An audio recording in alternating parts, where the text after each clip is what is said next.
भेट घेतली, भेटीनंतर खूप कौतुक केलं, फार अमेरिकेतून त्यांच्या नावाची विचारणा होत असल्याचं तुम्ही बोललात.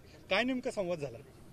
संवाद काहीच झाला नाही. संवाद ज्या निवडणुकीसंदर्भातला संवाद होता, आपण सगळ्यांनी पाहिलं की त्या निवडणुकीचा एक असा फार्स तयार केला की अनगरमध्ये कुणाला येऊ दिलं जात नाही, कुणाला फॉर्म भरू दिलं जात नाही, अनगरमध्ये दहशत आहे, या सगळ्या गोष्टीचा फार्स तयार केला गेला. वास्तविक पाहता अनगरमध्ये फॉर्म भरायला कुणालाही अडचण यायचं काही कारण नव्हतं. जेव्हा त्या ताई फॉर्म भरायला अनगरला जाण्याऐवजी कुणी अडवलं असतं तर मग इकडं तिकडं गेल्यावर ठीक होतं, परंतु कुणी अडवलं नाही. अगोदरच कलेक्टर ऑफिस, अगोदरच SP ऑफिस, अगोदर DG ऑफिस असा त्यांचा प्रवास झाला. त्याबद्दलही माझं काही ऑब्जेक्शन नाही, परंतु एक गोष्ट आपण लक्षात ठेवली पाहिजे की जेव्हा त्या तिथं अर्ज भरायला गेल्या तेव्हा एकही माणूस तिथे नव्हता. त्यांनी अर्जही सुखरूप भरला. अर्ज सगळी परिस्थिती आपण बघितली की अर्ज भरून त्या माघारी आल्या, सगळं ओके, व्यवस्थित झालं. पण एवढं अकांड तांडव केल्यानंतर जर त्यांना किंवा त्यांच्यासोबत जी लोकं होती त्यांना अर्ज भरल्यावर अर्जाला सूचक लागतो एवढं जर माहिती नसेल, त्याच्यापेक्षा दुर्दैव काय असू शकतं?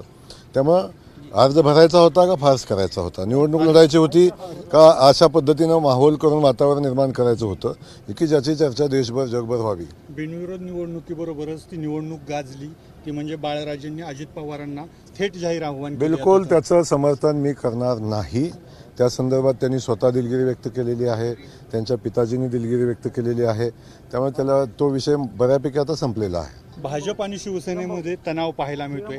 आज डहाणूच्या सभेत एकनाथ शिंदे अहंकाराविरोधात आपण लढतोय असं वक्तव्य केलं. दिल्ली बैठकीनंतर ही पहिली टीका होती. निवडणुकीमध्ये आपण बघता, निवडणूक लढत असताना अशा पद्धतीची वक्तव्य होत असतात. आम्ही जरी महायुतीमध्ये एकत्र असलो तर स्थानिक पातळीवरच्या निवडणुका आहेत, स्थानिक गणितं वेगळे आहेत. त्या गणिताप्रमाणे निवडणुका लढतोय.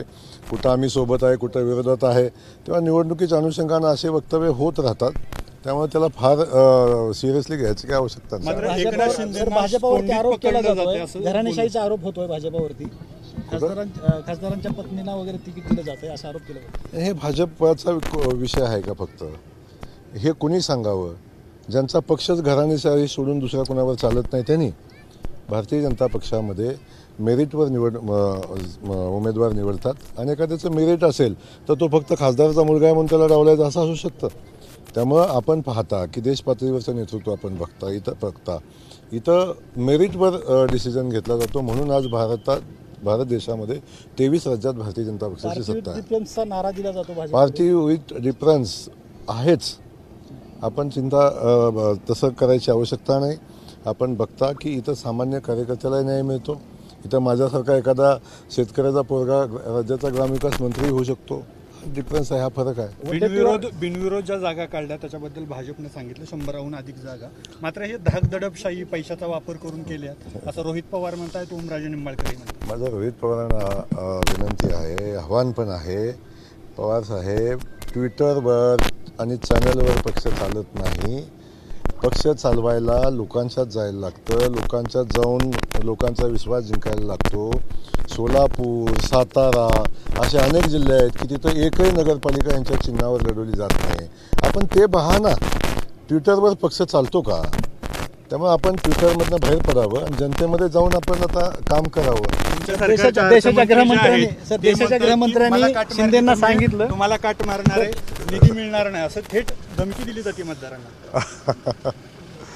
चिंता करू नका, मुख्यमंत्री सक्षम आहेत आणि सगळ्याचा जे काय आहे राज्य चालवण्यासाठी राज्याचे मुख्यमंत्री सक्षम आहेत. ABP माझा, उघडा डोळे बघा नीट.